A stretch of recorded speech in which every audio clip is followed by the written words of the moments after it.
Nagkasya rin ang kunting gulay sa ref. Nagawaan din ng paraan pero napakasarap naman.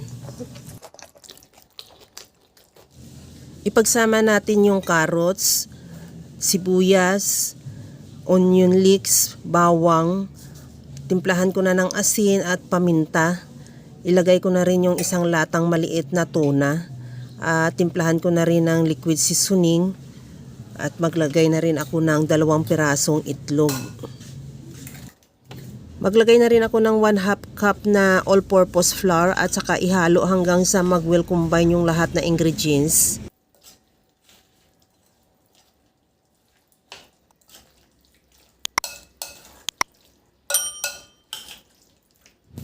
Okay na tong ating tuna mixture.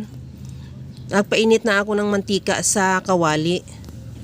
At mag-scoop lang ako ng 1 tablespoon. Ganyan lang sa nakikita mo. Pantayin lang natin at saka pormahin lang ng bilog.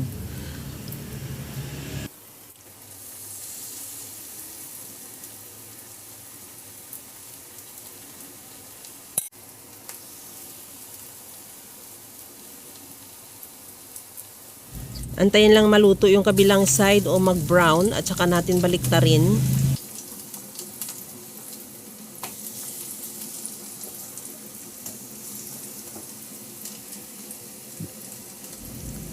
At pagkaluto na rin yung kabilang side, tanggalin muna natin yan sa kawali at ilagay sa bowl na may paper towel para makatulo yung excess na mantika. At ituloy na lang natin sa pagluto yung natira pa nating na mixture.